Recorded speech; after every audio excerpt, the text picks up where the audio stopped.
How's it going, ladies and gentlemen? Welcome back to Untold Ireland. Now, with us today, we have my wonderful mother, Peggy Delaney, who has been so kind to do an interview with us. We did an interview with Michael Ely last week. If you haven't seen that, you should definitely check it out. I thought it was phenomenal. Of course, after you watch this wonderful interview with my mother first.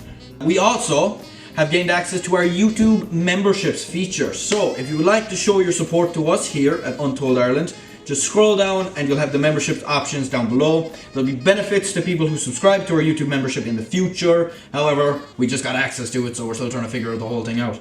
I won't keep you any longer, guys.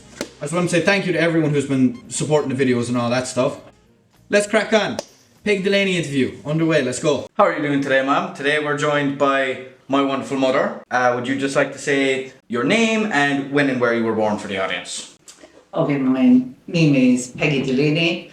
I was registered as birth as Margaret, but Peggy is a pet name for Margaret. I was born in 1973. I am one of six. I have two older sisters and three younger brothers. Mm-hmm. My parents, Margaret and Patrick Delaney, were farmers. We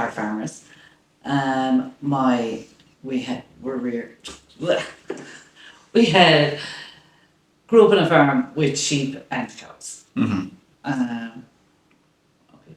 And what was it like growing up on a farm then? We actually had a great childhood. Mm-hmm. Now, we were taught how to work, but we had a great childhood. So when I was young, I would have been accident prone. Mm-hmm. I would have been... I used to fall a lot, shall we say. Yeah. You know, with my two sisters who were so much tougher. The first time I had a decent fall was when I was maybe 3 or 4. I fell down the stairs. And it was my first introduction to the adult world. I was taken to Bantry and I had to be put in traction for 9 weeks. Now, the world was very different in the 1970s. Because when you had other children, your child was taken to hospital and they were left there, not abandoned there, but you had to get home to mind your other children and do their jobs. That was just the way of the world. So I was to spend 9 weeks in traction, but my mother had a cousin, Breda Shea, who would have worked in a hospital at the time, and she used to visit me, and anyone from Kinmare at the time would call in. This was generally an older people's hospital. So it was quite lonely. Mom used to visit once a week, but it was quite lonely. Mm. So when I got off the traction, I would have to be kind of taught how to walk again because you're hanging up for so long. And the day I came home, Mom would have collected me. The day I came home, they were bringing in hay or something in the fields in front of Nana's, and one of my brothers decided he would ask me to go for a race to check out my new leg, because remember, we are children, so it's checking out my new leg. And he tripped me because I was beating him, and he broke my arm. So Nana, I didn't even get to take off my good dress. Nana put me back into the car and back over to Bantry. Now, I was accident prone as a child, but was treated exactly the same because to everyone I was exactly the same. Mm-hmm. So I started school like everybody else, and as a year or two went on in school, you know, I saw no difference in myself, and my siblings saw no difference in me. But one day we had a neighbour next door called John Gill, and his sister was home on holidays, and back then when family used to come home from abroad, you know, you'd go and spend the day with them and be chatting and all this kind of thing. And I was telling her how that my teacher, Mrs. Cahill, would have taught that sometimes I couldn't see the blackboard. So I would have told it to the relative that was home on holidays. So she decided to tell my mother.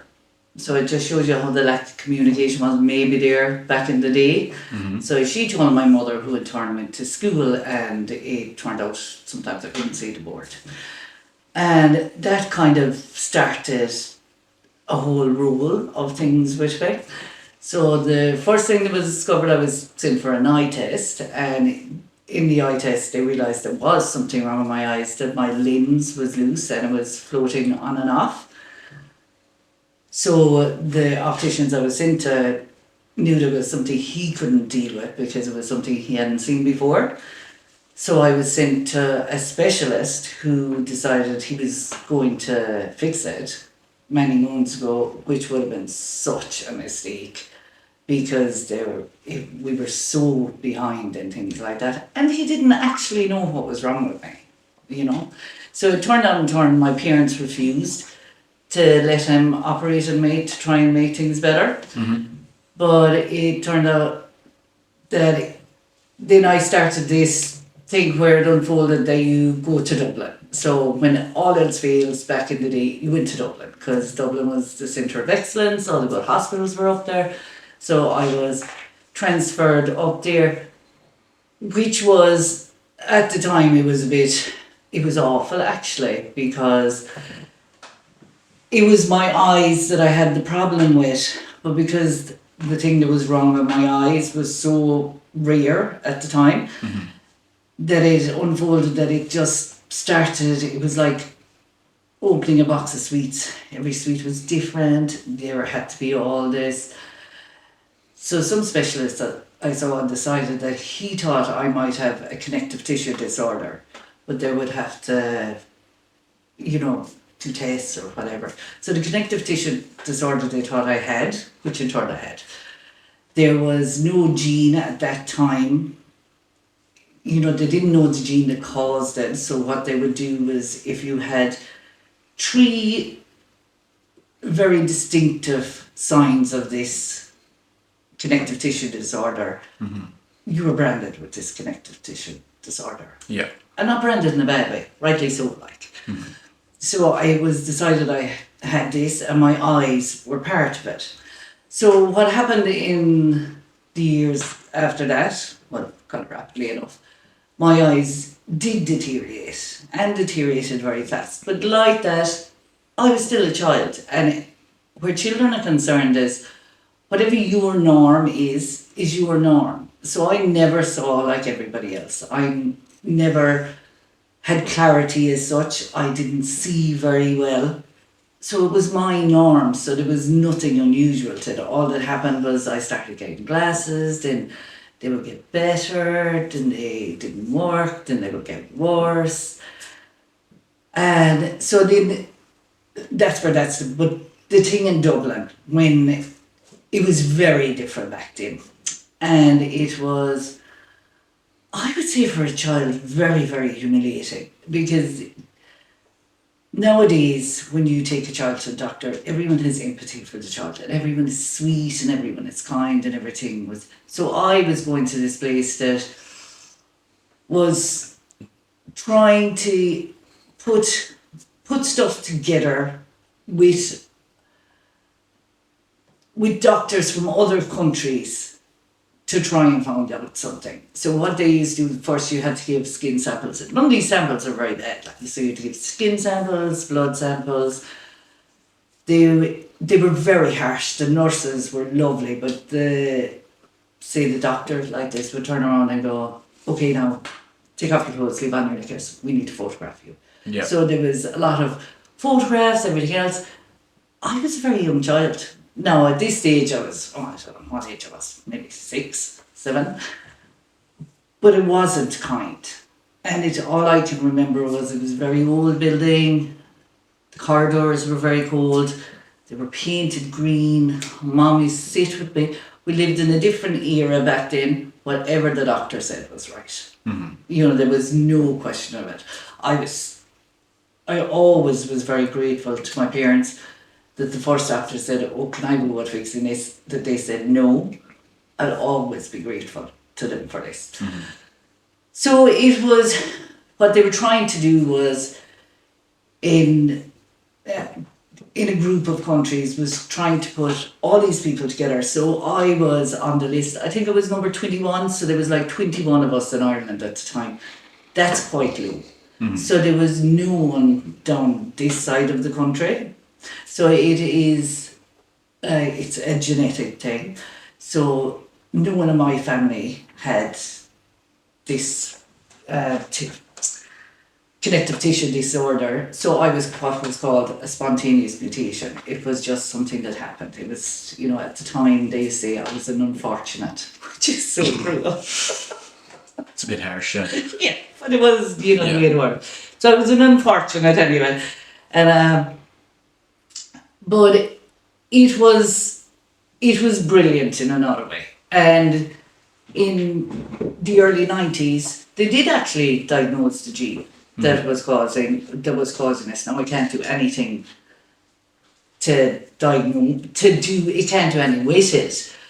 But it helps other people that have lesser versions of it be diagnosed, and then you're not being treated for something you don't have. And to spot it like early on as well. Yes, and if you're, it just is a great way of doing it. Now, seeing that, not everyone with it will be diagnosed, but they reckon that now 1 in every 5,000 people have it, which is totally different than when I was young. When I was one of 21 in the whole country, and mom and dad knew no one. And Ireland was very big back then. Now the world is very small to all of you, but Ireland was very big. When you went to Dublin, it was a big deal. It was a big excursion. When we started going to Dublin first, and then I obviously used to have to go to the eye specialist and whoever else up in Dublin. We had neighbours down the road who had moved to Dublin, Catherine Cooper and Mike Johnson, and we used to stay with them. And then we had Sean and Alice Hurley, we used to stay with them sometimes. And then, people would drive you into the hospital and you'd stay with them afterwards and they'd drive to you. So, it just, everything was a bigger deal. It took so long on the train to come down, but they will move on to... So I went to school the same as everybody else. Yeah. Can I ask you a question quickly? Yeah. What was it like travelling up and down to Dublin and trying to find your way around the city just while your eyes were deteriorating? Well, when I was very young, I went with my mother. I probably, when I was maybe 12 or 13, I started going by myself. At that stage, I was actually certified blind. Yeah. And I was fine, I was grand. I was a very cool cucumber. I never panicked. I just knew landmarks. Back then you could ask anyone anything. You'd say, do you know directions to whatever? It was a very nice world back then. Yeah. It still is a very nice world, but it was different. Nowadays you would not send someone that's certified blind as a child up to Dublin. Yeah. They'd probably end up on the news or something. The train was so buckety though. Yeah. You had the smell. I can see, because I always had a heightened sense of smell and hearing. I could still smell the train. It had this very unusual leather smell to it. It was just, whatever. God forgive me, I nearly forgot to mention the granny lived with us. So there was actually 9 of us in the house, and when we were small, and it was a 3-bedroom house. So there was kind of a box room on top of the stairs, just an average old farmhouse. There was Granny's room in the middle, and then there was Mom and Dad's room. So the way we were kind of born in pairs. So there's my 2 other sisters. I want to try and really not name my siblings, because if I see anything they don't like, They'll be down on top of it. Well, they won't be down on top of me, but so there was my 2 sisters older than me, and then there was myself and my brother that's next to me, and then there was another gap, and there was my 2 younger brothers. So there was kind of this thing. So when there was 2 beds in Mom and Dad's room, so as the next child came along, that sounds desperate, but as the next child came along, someone got booted out of the room for someone else to go into the double bed next door. And it was like a rite of passage. We used to love to see babies coming, to be shoved out of the room, Well, my mother always wanted a big family because she was an only child. She had a brother, Betty, and he died in infancy. And her mother died when she was, a young girl. So she loved the element of family, She loves the element, she still does, as you know. Yeah. But when your eyes started to deteriorate more, What way did that affect your school life, moving into secondary school then? Can we stay in national school for a while? Yeah, we can go to national school. Yeah. Okay, so when my eyes started to deteriorate in national school, the first thought was, because you do what the professionals ask, was of course at this stage now my eyes have deteriorated quite a lot. Now I believed they hadn't. I used to wear those beautiful big bottle bottoms glasses that I was told done very little. So as time went on in national school, my eyes deteriorated as I didn't believe it, and nor will I this day. But I used to wear those really thick, big bottle glasses, which were just beautiful. My mother, actually, I should tell you this. My mother used to cut my hair, and she used to cut my fringe along here for fear it might go into my eyes. It was growing for 3 months. It wouldn't have went into my eyes. But it was just the whole idea of trying to protect the eyes. When I was in school anyway, it turned out that, you know, things on the, you know, on the spectrum of sight were quite bad. So really they thought about, you know, maybe I should be with the blind community, which are a fantastic community. So, you know, that whole idea was trashed out at home. I would have been taken to Dublin. I would have done the whole, you know, you do what your parents tell you. Back then you did anyway. But ultimately, parents listen to you too, especially if you're going to be very, very upset about it. And I desperately wanted to be the same as everybody else. So it was a poor fit for me, shall we say. And Dad also, we lived in a different world back then. I've already said the country was very big back then, so if a child like me went to the school for the blind, you would only come home a couple of times a year for very small periods of time, because that's the way it was.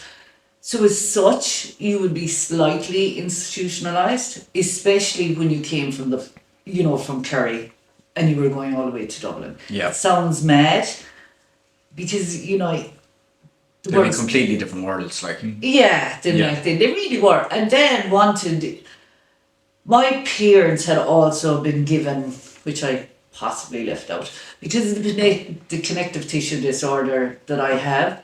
When my parents were told what I have, they were told that my life expectancy was very poor and that it would be unlikely that I would reach my 18th birthday. So why would you send this person to Dublin to be away from their family when their life expectancy was poor anyway? Yeah. When I was very happy at home. So it was decided then that the counsellor for the blind would work with me at home. Best thing that ever happened to me. I have huge respect for the counsellor for the blind, but for me it was never ever a fit, because I never wanted to be blind. I never believed I was going to be blind, and it just was something that wasn't going to happen. Now, I was told several times, you can't think like this, but that's what I believed. Forget my parents, that's what I believed. So the counsellor for the blind actually supplied me then, they were gas, actually. So I had seeing aids for school. So now say I'm in, we have to go back a little bit. So in school anyway, our school teachers were totally different in years. We had a 2-teacher school. We had 2 lovely teachers. Now we had Mrs. Cahill and Mrs. Murphy. They were 2 really, really nice teachers. It was so different. One of our teachers, which I want him, smoked all the time. So there was a gush of smoke everywhere in the classroom. Yeah. Her cigarette was never quenched, I believe. But she was the teacher that reckoned there was something amiss with me, but didn't kill me for it. Yeah. So by the time I went into 3rd class, my reading ability was very poor. Really, really poor, no, to be honest. So Mrs. Murphy older teacher, she used actually, we kind of started at the beginning. But this was no fault of Mrs. Cahill's. Remember now, we actually know what the problem is. Yep. It is not a problem of me not wanting to learn, it is a problem of me maybe not being able to learn. Not being fully able, yeah. Yeah, and I was cheeky, like, as well on top of it. Yeah. And so we got the seeing aids anyway. So the first seeing aid was a little, so it had a ring in it, the same size as this, right?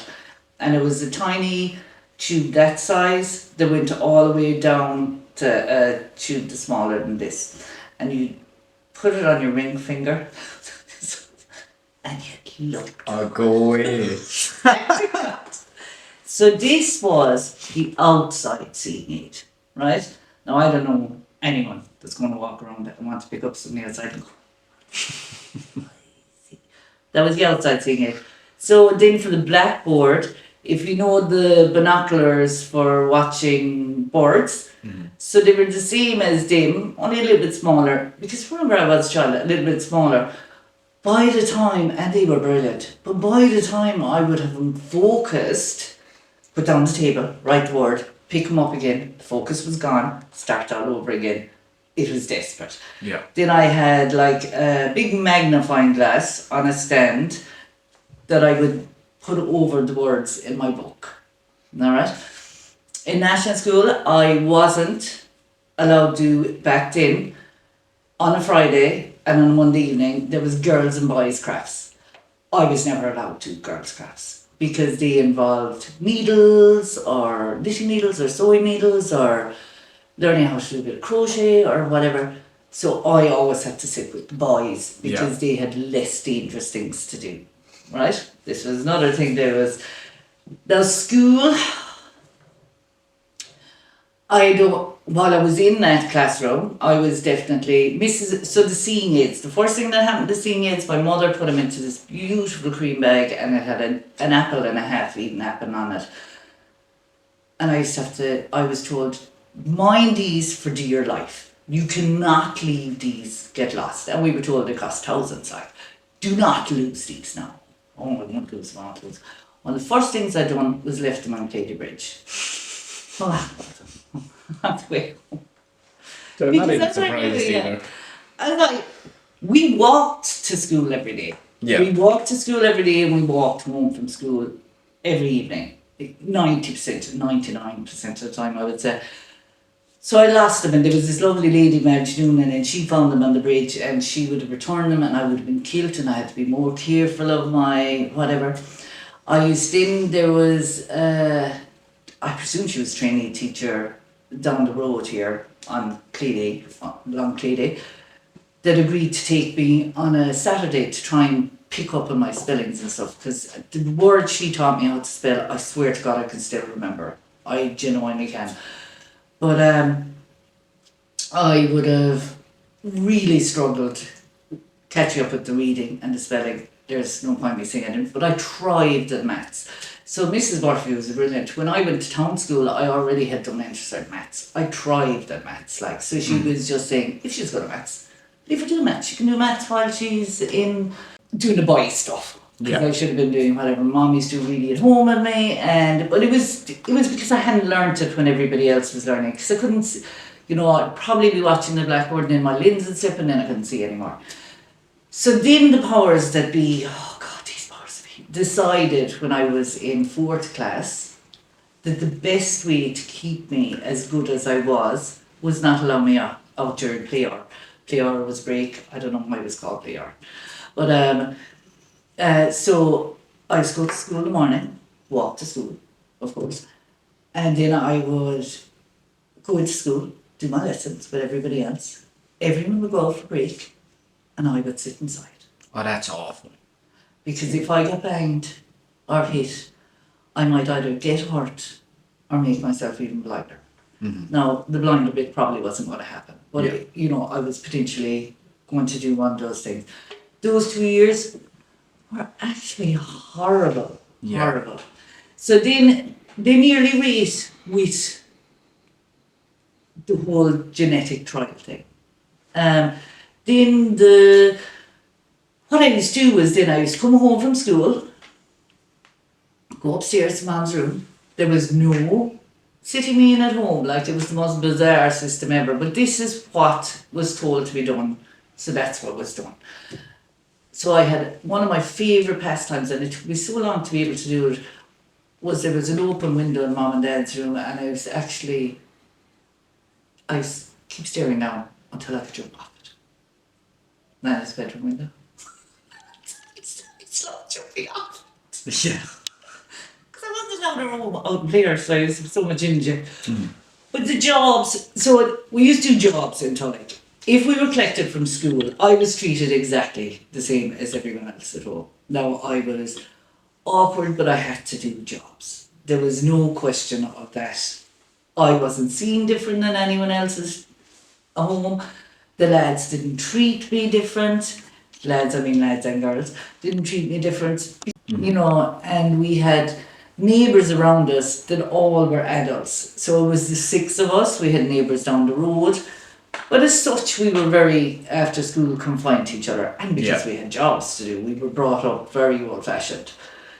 So if Mom came to school to collect us in the car, this is what I was saying about walking, we hated to see Mom's Cortina coming to collect us, because it meant Dad had even more jobs for us. Because every evening you had jobs, but if we were collected, it meant we had more jobs. So the jobs would be things like, now we must, like, I was fairly useless, like, but It's kind of fair enough, though. yeah. Before you went to school, you had to do stuff with the cows. You know, you had to eat your porridge before you went to school. You know, Mom was the farmer as such, to do with the cows and the animals. And Dad was a sheep farmer.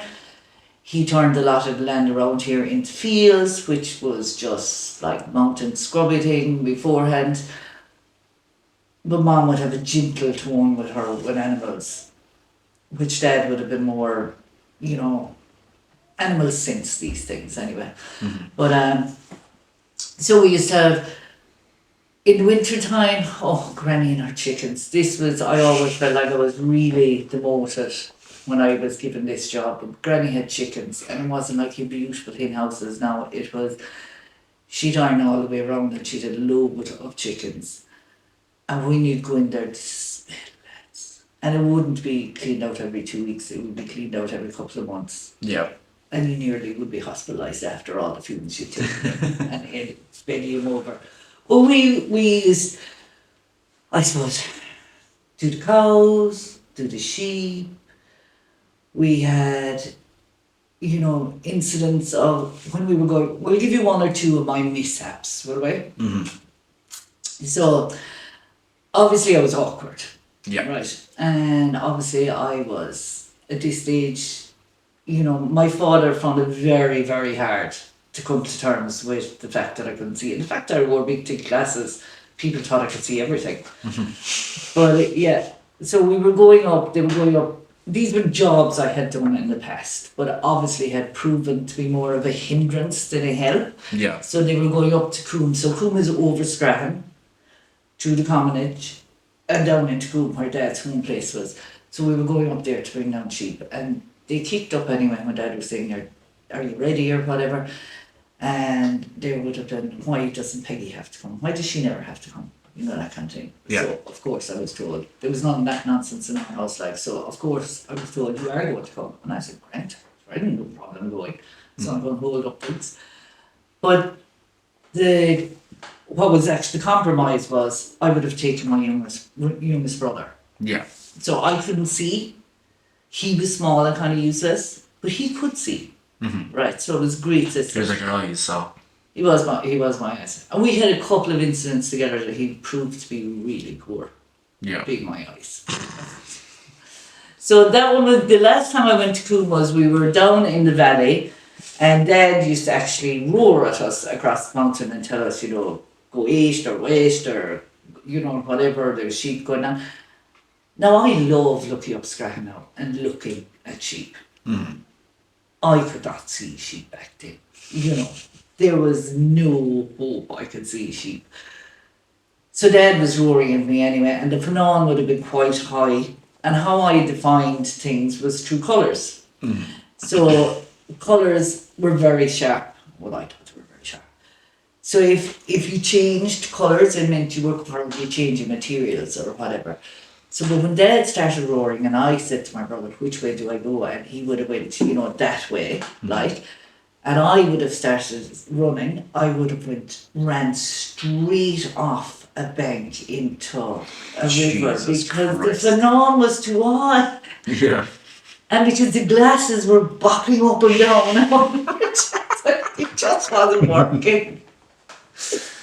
So that was my last trip to Coombe. Yeah, I'd say it didn't happen at all after that then. No, not to Coombe. Now then you say to me, there's sheep up there in Scranton, bring them down past the cross stitch, and I used to be going, really, Dad? Now you do understand what certified blind is. Yeah. It means you can see, But not much of nothing, like. You can't see the person across the table from you. So beyond 3 foot, you can't see. Yeah. So even with corrective lenses, you only see the width of this table. And everything else kind of goes a bit blurry or a bit whatever, and you just use it whatever way you use it. But we had great fun as children. It was so different, like. Yeah. We had a neighbour, John Gill, that used to he was another bachelor, he's come down the road to us. He was the most well-dressed man ever. He was always groomed within an inch of his life, even in his home clothes. And he used to bring on his accordion and he'd sit in the kitchen and play music. And he taught us all how to dance. So he taught us the Stack of Barley, the Siege of Venice, the broom dance, all the old waltzes. Mm-hmm. And he used to give hours teaching us all these different things. And that's what we done, We didn't have any of your games, obviously. Yeah. So we made a lot of our own fun. So, believe it or not, there was never really footballs played in our yard, but there was hurleys. And I used to play hurley. Now, I couldn't see. The only thing I could do was, which was acceptable, because it was the world we lived in, was I could always poke out the ball, because that is only a matter of just hit the ball like. And hitting the slitter. Never the correct way, but I could do it. So we could play rounders like that. I could never catch the ball, but I could play rounders. I was great in goal as long as there was good people in front of me, because I was stopping nothing. But it was somewhere to put me.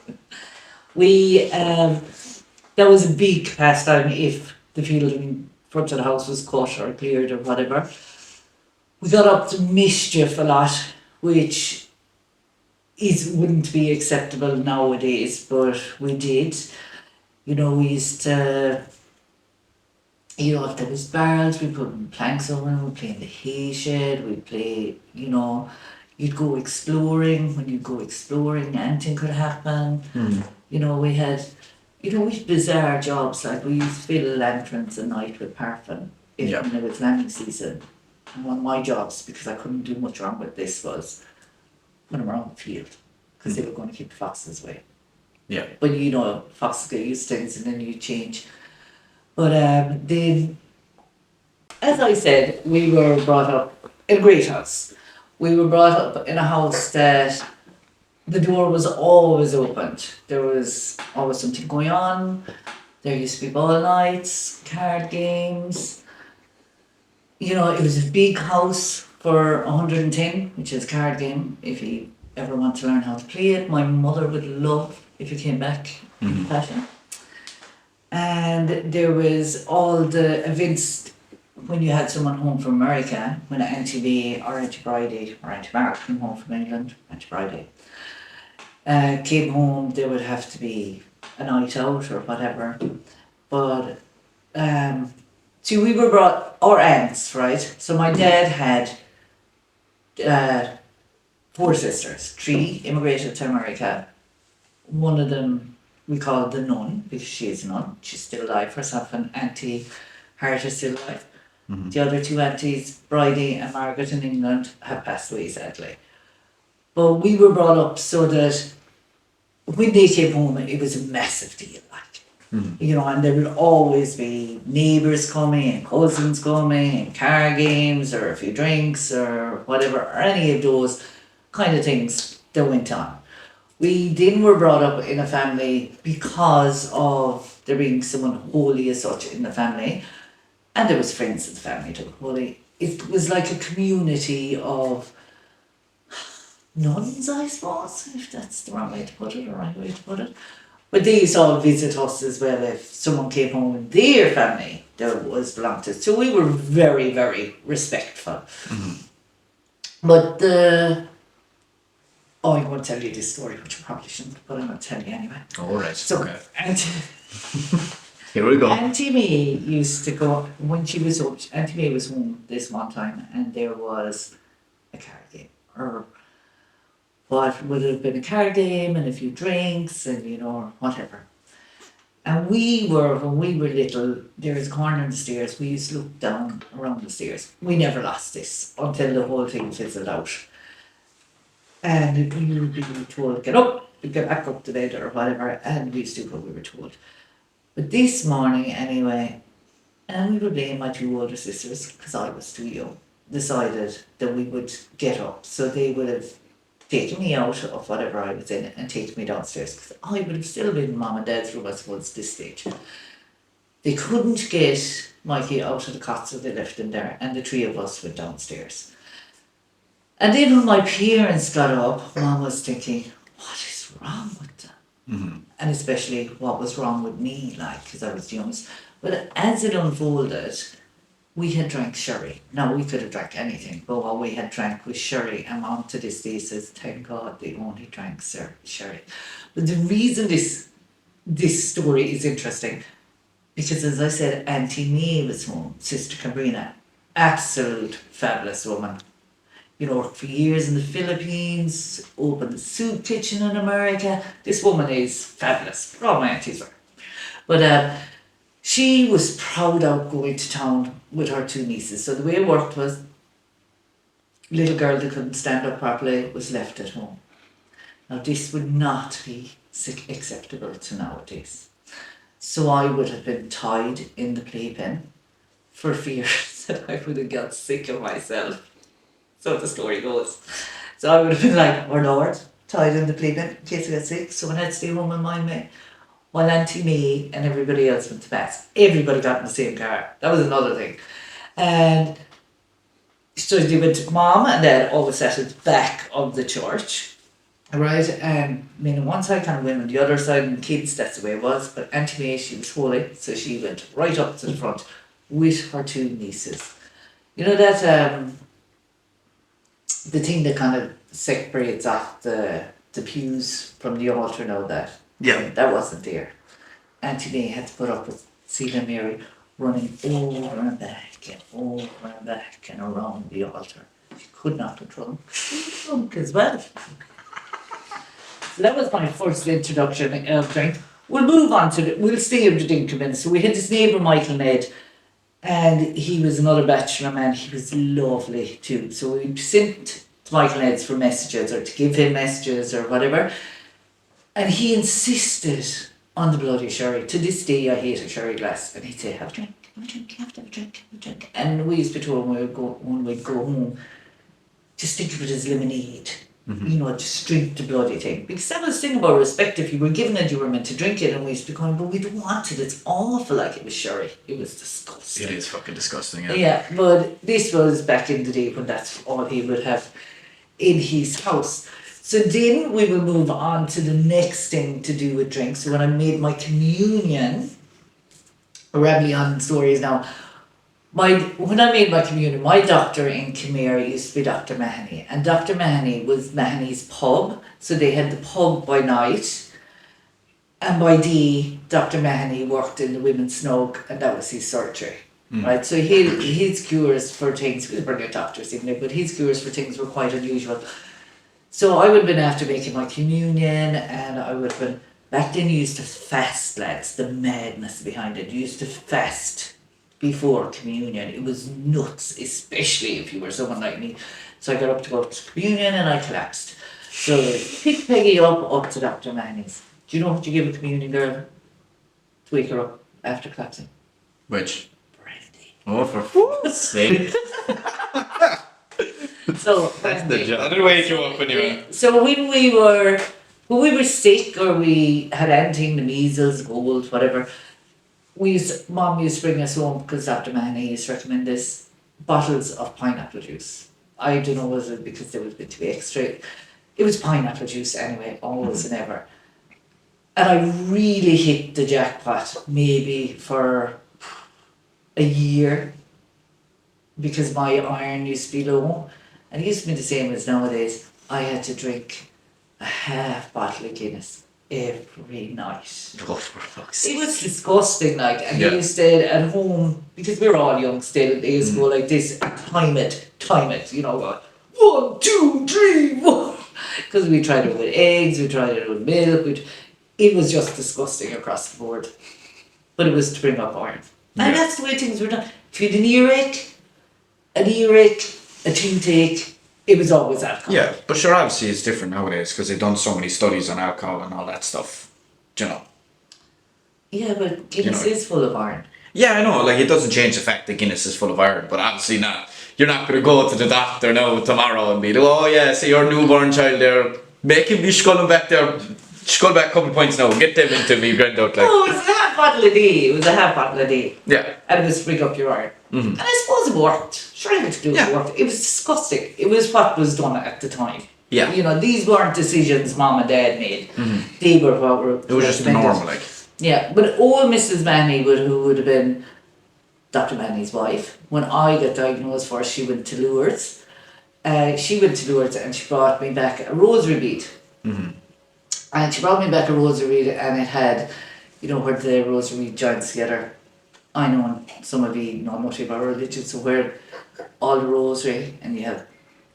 So that actually is cloudy. And she said to me, and it was luminous. See, she thought of everything. When this clears up, you will be better. I still have that rosary bead, believe it or not. And she gave that to me when I was very, very young. Now I never cleared up. That's okay. Yeah. Do it sometime. Yeah, but we'll talk about Lourdes now for a minute, can we? Yeah, we're going. So when I was brought up with a huge respect for the church, obviously we had family in the church. The nuns used to visit us a couple times a year. We were like mice. We were so respectful. We were warned, if you touch anything on that table before the nuns leave, you sit there. And they were hardly out the door, and we were like scavengers. They used to be such nice stuff to put out. Every year they brought us chocolates, and because they were very, very frugal, and you know, some people used to give nuns gifts, say sweets or whatever. But obviously they were devout and they used fast and they probably still do. They used to eat them, so they used to actually just store them. So every year without fail, we got out of date sweets. We didn't mind, we had them anyway. You know, but that's what we got, out of date sweets. But the whole religion side of things now, we'll move on to this slightly, right? So we used to go to Mass every Sunday. We used to all climb into the same car. So you would have, Granny used to have to sit in the front with Dad. You know, when we got bigger, it had to be changed to 2 masses, but then we were all turning into adults, so we weren't small, like. So you would have Granny in the front seat beside Dad, and then you would have to put a child sitting in between.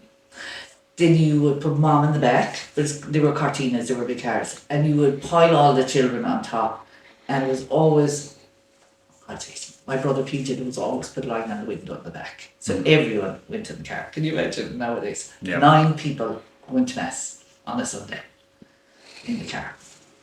But the Lourdes thing, so it was decided then that I would have to go to Lourdes. Now this was one of my big shames, right? I wanted a new one. I suppose when I was maybe 12 when I was into Lourdes. Patrick Donovan Clarny arranged it. Again, when you go to Lourdes, you go by yourself. You know, it was a different world. You know, and I went to Lourdes by myself with carers, obviously. And I was so upset for weeks before, and I'd be saying to Mom, do I have to go, Mom? Like, really? How am I going to explain going to Lourdes? Because I'm still living in a world that I would not tell anyone there was anything amiss in me. Yeah. You know, I was able to see, and as far as I was concerned, I could these stupid seeing aids, yes, I was stuck with them in Cahir while I was there. They didn't follow me to town school. They did, but they never came out of the bag. For people watching as well, town school would be secondary school.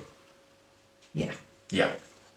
So I went to Lourdes anyway. It was amazing.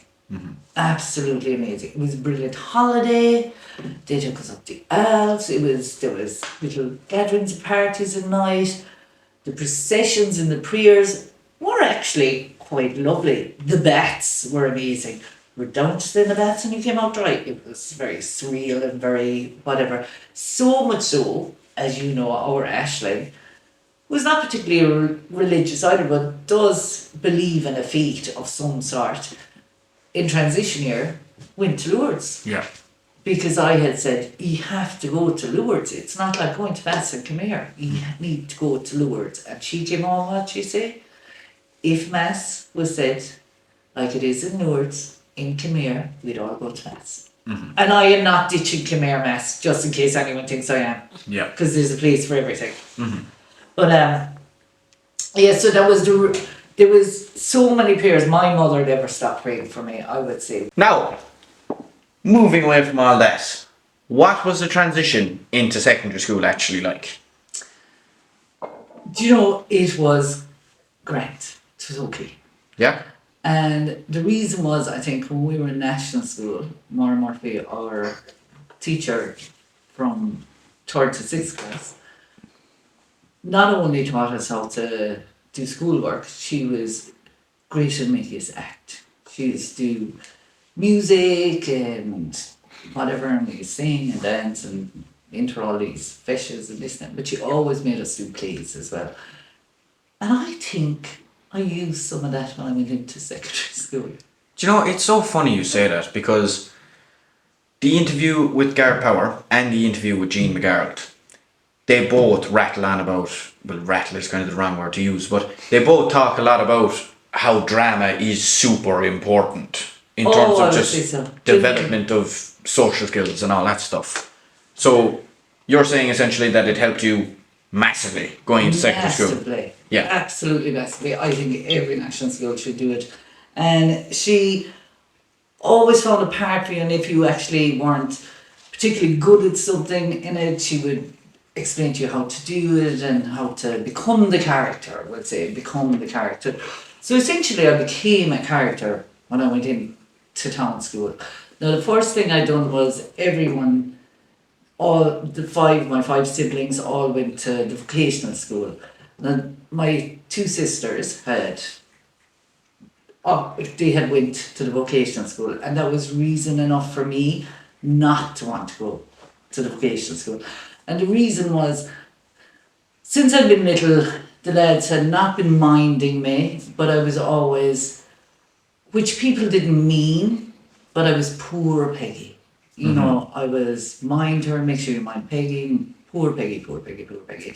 And you know, the older people in our lives would have always referred to me as poor Peggy. They didn't mean anything by it, but this is the way it was. So I said to Mum and Dad, we also had a neighbour down the road, Pat Lewis, who was a fantastic artist. And she had introduced us into things that none of the rest were interested in.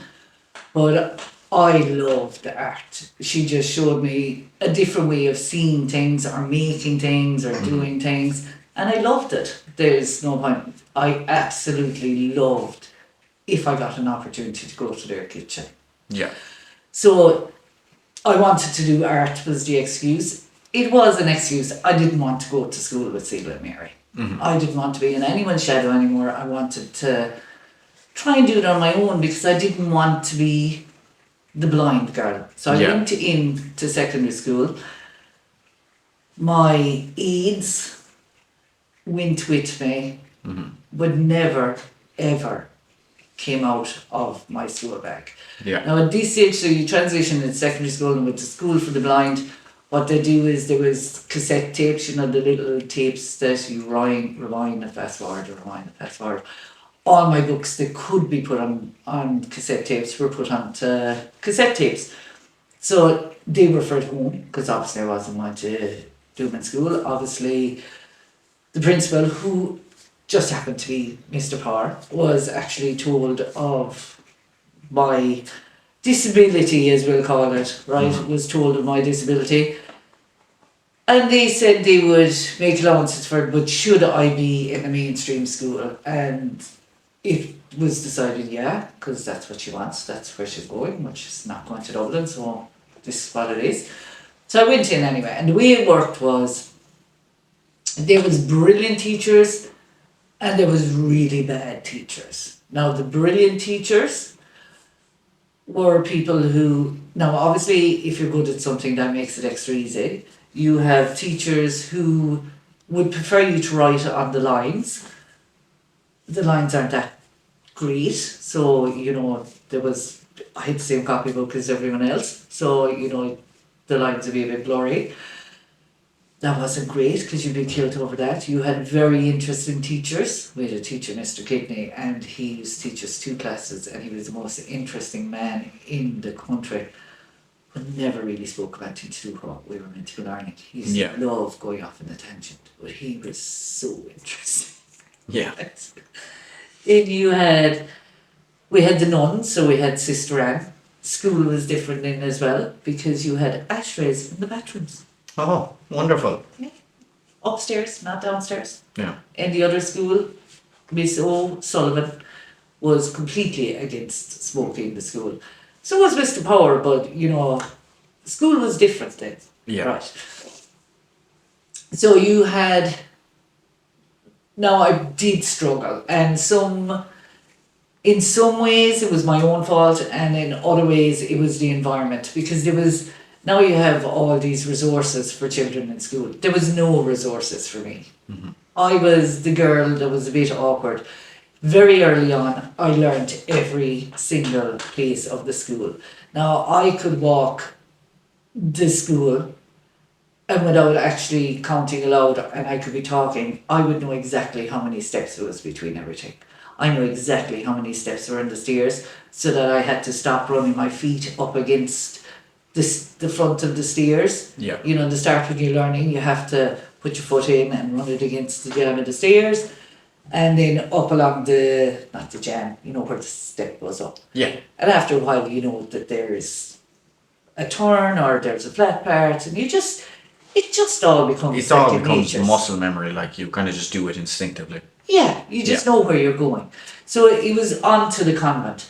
So first year we would have been, in the room we were in, we were off Sister Anne's room, I suppose. Sister Anne, we used to call her Sister Anne because she used to come out first.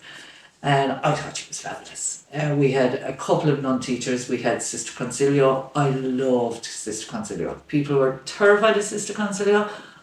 I loved her because I was good at maths. That was the only reason. I found the class she was very daunting to people who didn't use that side of their brain, but that's where my brain was working. I could not spell to save my life. Of course I couldn't. I was doing my homework at home with tapes. If we were reading a book, I was listening to the cassette and rewinding a couple of times. And that's how I was remembering it, not by reading it. I was doing no reading unless I absolutely had to. So we had teachers then, of course, that they know better. Mm-hmm. You were putting it on. It was never discussed. My parents never went in and said, oh my God, you have to leave Peggy alone. And, because you didn't go home then and say, the teacher was mean to me. Once ever, I was nasty too. It made me bold, we'll say. Yeah. Right? So, teachers, we had this lovely teacher. And he did empathise with me, I think. And he was trying to help me with my science. And he bent down to the table. I hated attention being on me. And he was trying to explain to me something to do with my science. And he asked me, did I understand? And because he had came around to me 2 times prior, I was thinking, God, would you ever go away? Yeah. Right? So I said to me, he goes to me, what's wrong with you, Peggy? And I goes, and he goes, are you all right, Peggy? And I'm going, and he goes, I'm really sorry, sir. I just can't breathe with the smell of your breath. He never get off to help me. Yeah. It was so mean to me, like. Now, to be honest, I was at a fire service in Killarney a couple of years ago, and I actually met this man, and I went out of my way to apologise Yeah. for something that happened years and years and years ago, but it was so mean. But then you had the teacher, I had this one teacher, and I swear to God, this woman was cruel, like. Now, whether she was cruel because she thought I was stupid, she probably thought I was stupid, but you know, she had a couple of us, and she was walking to, now I think it's 3 years, but it probably was 2 years. She probably left me alone for the first year or dear, but she would walk into the class and she would just go, up, Miss Delaney, up, Peggy, stand, up. I stood every flecking day in her classroom. Not in the back, in the front. I think I know who you're on about as well, because she would have taught me in school. You know what? We're not going to say. We're not going to say. But she actually was horrible. I remember one day we had mass, and we used to go to mass if there was mass in the church. And one of the lads, there was 5 of us that she didn't like. So there was 4 lads, and there was myself, and we were just the standards, like, you know, we were just made stand. And the fella that was sitting next to me was saying, I actually think Peggy is not well, like, and she was saying she didn't care, like, and she was saying, oh, I think Peggy is swinging. So I was going a bit like this and thinking I am not well, and I collapsed.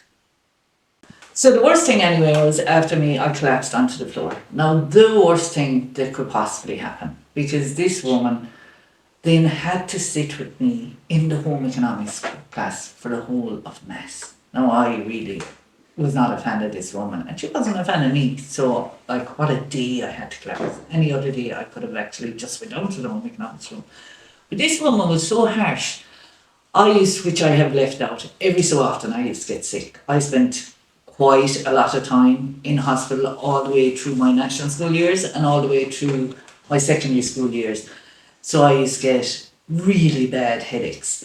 And so much so, these headaches would actually, I'd end up in hospital with them, you know, and that was hard. That was a little bit hard, because I'd be up in Cork, and the way it worked was you wouldn't be visited like you are now every day, and you'd sit in the bed and you'd be looking at all these people that were closer to the hospital, and people coming in to visit them, and you're a child sitting on the bed going, God, will I ever be left home?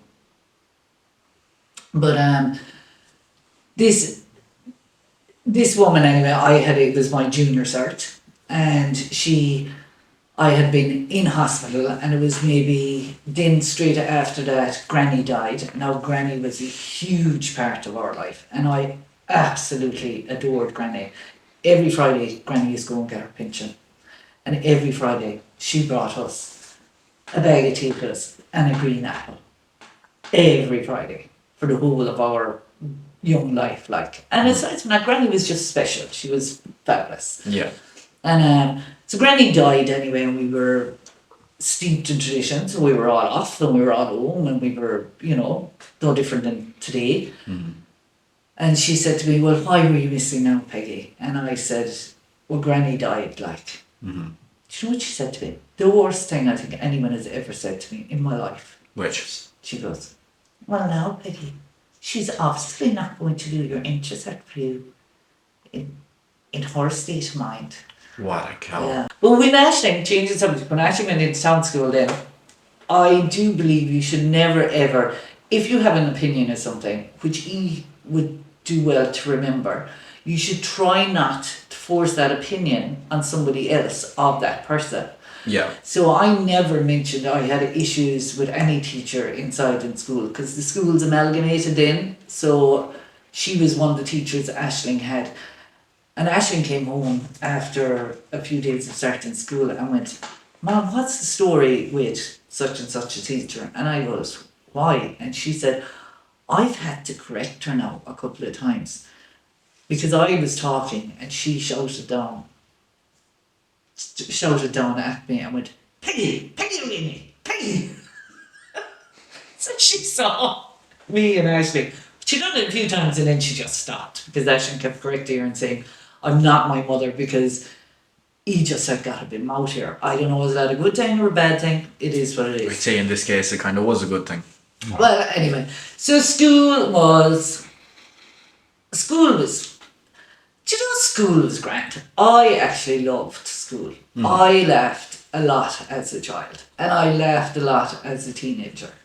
Now, I never ever made an issue of the fact that I couldn't see, and I never made an issue of it with my peers.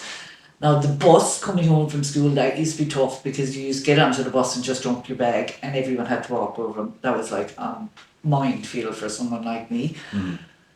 Of course, you know, people picked on me a bit when I was in national school. I used to be 4 eyes, legs 11, lank. You know, when I moved on to secondary school, those names bar my brother's friends that had went to the tech, you know, they kind of stayed there, but they didn't follow me to the secondary.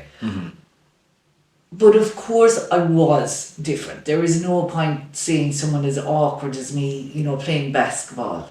Oh my God, she should be brilliant because she's so tall, and then someone hit you with a basketball, you know. But all in all, it was fun. And anyone who was mean to me in secondary school or national school, I would have no problems with them. I would have problems with one or two teachers who were nasty, and I don't think they should be teaching anyway. They shouldn't have been teaching as it happened. It had nothing to do with me personally being... Now, Mr. Power was, like, I used to be sent to the office every so often for misbehaviour in class because I was mouthy then. Anyone who's lacking something else, something comes up. And with me, it was, I was a bit mouthy, like. Do you know, it was my defence. Just before we move past it, Mr. Power was actually saying something similar when we interviewed him, that if you're not kind of in love with the art of teaching, like the connection with the students and helping young people grow and all that stuff, you shouldn't be teaching at all. Like, you know, that it is a very good job if you love it and you also don't let it bother you too much, is kind of what he was saying. Yeah, like the nuns get an awful rap, but because I had missed so much school in my junior cert, it was, I can't remember what it was, Sister Anne or Sister Concilio said to me, you know, would I mind coming into the convent after school?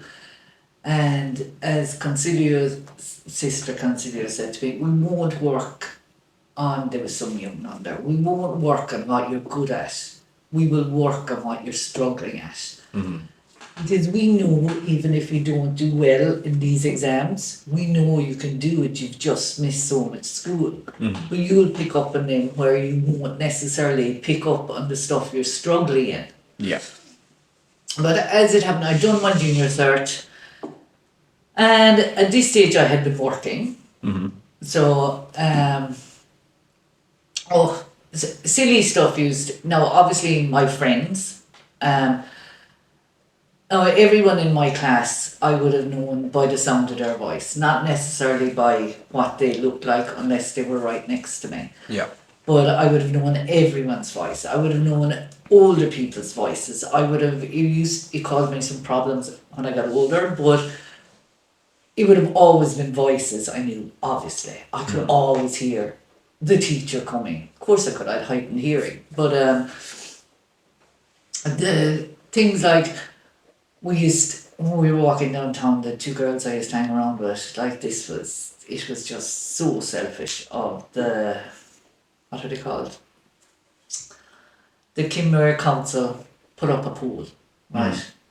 And they never sent a memo to me telling them they were going to put up the pole. So they So they put up the pole outside the post office, which is Morgan's hairdressers now. And we were coming down from the tech and the secondary used to meet up, and some of us used to go out with the boys in the second tech, or you know your general school stuff, right? I walked into a silver pole, like, because it was the same colour as the street, and it was colours that defined things for me. Yeah. That was the worst bang I ever got in town. Because when I went to town school first, Mary would walk around town, me, and I would try to memorise where things were in the town, where different pools and bins and different stuff were in the town. And I got, as school went on, I got to know town very, very well. Now, someone like me could not survive in Khmer at the moment. All those chairs, like, Lord, there would be no memorising them because they're in, they're out, they're whatever. Yeah. It was clean lines, you know. Henry Street used to be a two-way street back then, like. But yeah, school was, so when I done my, as I said, we were working then. So my first job, we do work. My first job was in Horton House. So my sisters would have been working there, and my sister Mary would have been, I think she used to work more there than Celia, I'm not quite sure. But anyway, my sister used to work in there. And I'm assuming as well, man, that you worked while you were in school. So what was it like holding a job while you were in secondary school as well?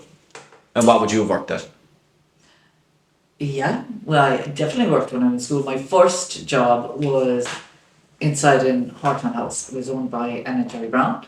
It would have been a 5-star bed and breakfast and evening meals, whatever. But I went in there, and like Anne was just a stickler for detail. And you would, obviously I was up house because she was not giving me any crystal to be carrying. Okay, because she knew that I would have a little problem with my eyes because of the big glasses, for number one. But she, anyway, took me on, and I used to do cleaning. And the first problem I had there was Anne used to come up and she'd say, if you aren't sure, Peggy, you do it, you overdo it. And that was fair enough. And this woman was such a stickler, you even had to pull all the piles back in the carpet with a brush. But she said to my sister one day, Peggy left a hair in the vat. And my sister said to her, we can teach her lots of things, but we can't teach her to see. So that was a poor fit, right? So I got a job in Ladies View. So I got a job in Ladies View. I went to do my interview, Mr. and Mrs. O'Shea, and they said, yes, you can start. And I went, great. Of course, I did not tell them that I had a visual impairment because I didn't need to. I just had to learn things, and then I would have been fine. So there was lots of things I learned. Number one, Mrs. O'Shea said to me, oh my God, Peggy, we can't be giving tomatoes like this, watch it like that. So I started using a serrated edge knife because I could run it by my nails. That actually made everything so smooth. I learned every price. I used to stand in front of the price chart and learned the price of everything off over and over and over till I actually knew it. The till back then was, you know, one of those ones you go do bang, right? So I already now know I know all the numbers, you know. So it's only a matter of adding them up in your head. Yeah. Right? So there was things that didn't work out great there. Wasn't the best at making Irish coffee. If a tour came in and there was like 50 people and you had to make 50 Irish coffees or 35 Irish coffees, not the best person to be running over and back with a pot of coffee. But no one actually ever realised why. I would just go, I'll do the till lads. Yeah. Now, so I started this thing that when you pull your tray up in front of me, I'd go 2 teas, a coffee, a cake and a sandwich, and if there was anything extra they'd see it. I would do my thing on the till, add the things in my head, charge him the money, give him the change. It was very simple. How bad? I done that for years. It was brilliant. In the kitchen, I had no problem using the dishwasher and you get steamed over because I couldn't see much more than that anyway. Do you know? So Yeah. I would have done that. I actually, Mr. and Mrs. O'Shea were really, really good to me without even realising they were being good to me. Yeah. You know, anything I was bad, and Mr. O'Shea would say to me, you know, Peggy, if you could only do this, and I go, I'll do that, Mr. O'Shea, you know, or whatever. And it worked very well, and I couldn't see the whole time I was there. Now, I could see, I just couldn't see properly. There was no way I could see what was on the till. But I knew all the prices. And I knew money. I always knew money, and we used to more paper money than coins.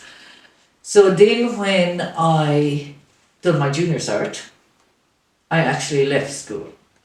And I kind of at that stage had kind of felt there was no point, and I took on a job at Nora and Declan Finnegan's as their nanny. Oh. Handy job. So I'd done that for a year. Nora was absolutely fantastic because she was the teacher. She believed that I was smart. She was very interested in arty stuff. Absolutely loved it to bits. And she kind of encouraged me to go back to school. Mm-hmm. Right. Okay. I'm going to cut you off there. And what I'm going to do is I'm going to ask you one of the final questions that we usually ask people. Okay. And then if you would be so kind to come back with us for a part 2 another day, we'd only be delighted to have you again. Thanks, just because, yeah, I know. Is there any aspect of Ireland from when you were younger that you would like to preserve for the younger generation? Oh, yeah. It's a tough one now. It is a tough one. Yeah. The page was on fire when I was writing that one. It was lovely when we were young. We Yeah. had so much fun, like. Mm-hmm. It was just innocent fun, like. You know, even when we went to Riversdale and when we came home and, you know, us walking there and us telling stories of ghosts and whatever. Now, some of our games were highly dangerous, like, but, you know, nowadays people are so busy and so worried about their children. You know, there was no helicopter parenting when we were young. There was parenting. It was just so different. Yeah. So it would be lovely. You can't tell children that they should spend less time on the screen. And you can't tell them, and you can say, get out in the backyard and play. But getting out in the backyard and playing is not the same as going, get out and play. Mm-hmm. They're completely different things. You know, some of the games we played were kind of dangerous. Like, you know, we had this game one night and children or teenagers or whatever, and it was after we bring in the hay, who could throw the 2-prong pike to the highest of the reek of hay, and you had to, whoever could get the middle of the top of the bale, the cap that was on it, which was the bag, and you tie it down. Yeah. It was a game of a boy and girl shouldn't be playing, because I sent it sideways and stuck it into my sister's leg. But there was so much. I don't know what. Ask me what would you like to preserve for ye? Yeah. Is there anything from when you were younger that you'd say that there is missing now today in this generation of people coming up and all that was just prevalent when you were growing up? Like you didn't even really think about it, like. It was freedom. Yeah. Yeah, parents' times were tougher, like, and that sounds so kind of, you know, I think what has happened with our generation is because we were brought up, a lot of us, with so little. Mm-hmm. Now, we were brought up with the best food going. Everything was, Mom grew everything, all the meat was our own, it was all killed by us. We should go back to that, actually. It was all killed by us. You know, it was, you know, it was different. So then as children, we were exposed to way more. Yeah. Now there was more expected of you. You were expected to work from a very young age. You were expected, now we were anyway, when you were told to do something, you didn't say you didn't want to, you don't like. Mm-hmm. And you'd want to have a very good reason for not doing it, like your leg falling off or something. Other than that, you don't know what you were told. But we made so much fun for ourselves, and we could sit around the table for hours and hours and hours and hours and just talk. And our generation still can do that. Your generation suffers a little bit with it because you pull out your phone. Yeah. And this is why, as you know, in this house, if you're eating at the table, there is no phones allowed. Mm-hmm. Because you can't learn to talk if your face is stuck in a phone. And nobody really cares, what is going on in the world of gaming. I definitely brought that into effect myself when I was younger, just sitting at the table with the bloody DS, like ding ding ding ding. Yeah. Yeah. So it had to be banned. Mm-hmm. So we had way more freedom. It would be lovely if children of today could have more freedom, but if you were to say, get out there now and go up the hill, grandparents would be more worried than everything. Before, there was no cars, really, so it was quieter. When we were being reared, it is unfair to say that the people on this road were rearing us, but everyone was having a part in it, there was no phones. Yeah, it was very innocent. Yep. Yeah. Right. Thank you very much for joining us, Mom. Very well. We'll be back, obviously. You know yourself, I live here. So. Right, guys, I'd just like to say a special thank you to my mother, of course, for joining us, and she will definitely be back for a part 2. You know the drill, guys. Social medias are down below in the description. We've got a TikTok, Instagram, Facebook, Twitter, and our Patreon, of course, if you'd like to check that out as well. We also have access to our YouTube memberships feature now as well, so if you'd like to check that out as well, we're going to add additional benefits to people who join our membership on our channel, but obviously we don't know what we're doing with that yet, so give us a while. Yeah. We'll see you next week, guys. Next week we have the Jerry Cronin interview. It was recorded a while ago, but that's okay. The interview was phenomenal. You'll love it. And thank you very much, guys. We'll see you in the next one.